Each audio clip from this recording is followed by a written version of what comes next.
If you're clocking in every day just to stay broke, stick around because I'm about to show you the first step to making your paycheck work for you. I'm not talking about the secret or manifesting or any get rich quick scam.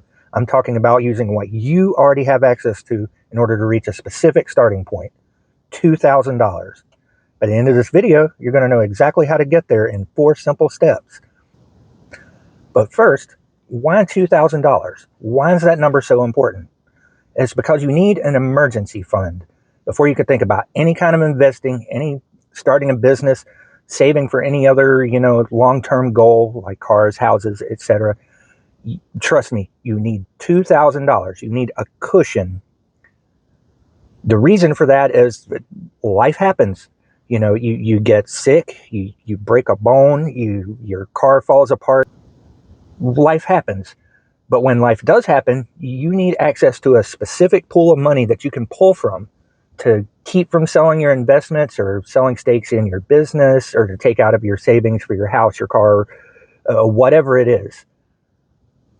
And if you don't have that cushion, you're going to end up losing out on those things. You're not going to be putting money in the market. Your investment, you're going to be losing time in the market, which is really important.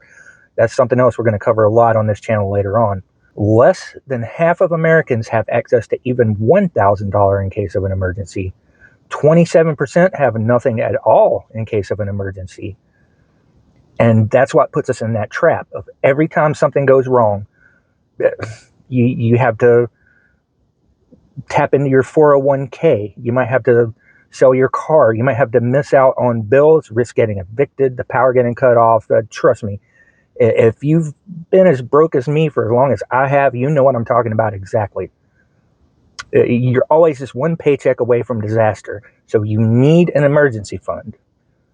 But if right now you're living paycheck to paycheck, barely squeezing by, how are you going to get there? What you need is a budget. And a lot of people are scared of that word, the big page of big math and percentages and division. But it doesn't have to be that way. There's a much, much simpler method, the waterfall budget, and it's only 4 simple steps. Number 1, you need to write down your total income from your job. If you have a second job, if you drive DoorDash and Uber Eats like I do, write all that down, add it together. Step 2, list and add together all of your fixed needs. Those are your bills that are constant every month. Your rent, your car payment, your insurance, your internet, etc. Then your variable needs. Step 3, variable needs.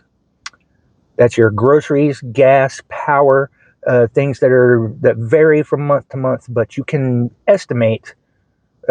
Just look at your bank statements or whatever information you have access to, and add all of that together, and then you're going to subtract step 2 and step 3, those totals, from step 1, and you're going to end up with a remainder. And then you split that remainder between the money you're going to save and put in your emergency fund. I would recommend bare minimum $20. That's doable for most people, right? And trust me, it adds up faster than you think. And if you can, automate it. Have it come out of your check automatically and put in a savings account, a high yield savings account, if possible. But just anything's better than nothing. Even if you put it in checking for now, so be it.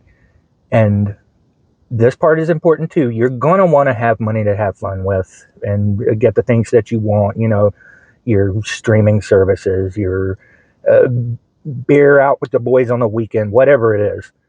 So you want to split that remainder between those 2 things.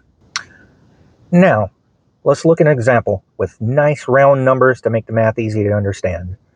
Let's say for step 1, your total income is $2,000. Step 2, you add all your fixed bills together, you come up with $1,100. And then for step 3, variable needs, gas, power, etc., $500. That would leave you with a remainder in step 4 of $400, which you could split any way you want between the 2, say $150 to your savings, and then $250 for your fund money. So what if you go through this process and you find in step 4 that the total is 0 or maybe even negative? Well, then you're just going to have to take a nice hard look at the first 3 steps. Can you find a way to increase your income or uh, decrease those fixed or variable needs? Can you call around and try to get cheaper car insurance, for example? Can you negotiate with your internet provider to get a cheaper package that still meets your needs? As far as income, can you maybe get a second job, some gig income? Or even if maybe you don't have a car, you can't do DoorDash and whatnot. Do you have a lawnmower? Cut some grass for people. Get a squeegee. Offer to wash people's windows on their houses. There are all kinds of things that you can do. You might have to hustle to bring that number up, at least temporarily, until you can hit that $2,000. You should treat it as, if you do not have it, you should treat it as an emergency. Your emergency fund is an emergency. And then if you do end up in a situation, and you eventually will, to where you have to take some of that money out, you need to treat it like an emergency to put it back as quickly as possible. You need to treat it like a loan to yourself that has to be paid back, because life is going to happen again. You're going to need that money again. And if it's not there, you're not going to be able to grow your money over time. So to make it easier for you, if you look down in the description, there's a link to a budget tracker on Gumroad available completely for free, or you can pay a little bit if you want to support the channel. Don't forget to like and subscribe. Subscribing is the best thing you can do for a new or smaller channel. And I hope to keep doing this together with me and you. We're all going to try these things. The 5 people or whatever that might watch this channel. If that's all it is, then so be it. Then we'll be 5 people that are, building some wealth, some prosperity, trying to eventually reach retirement. Whatever your goal is. Just remember to make your money work for you, and we can do this.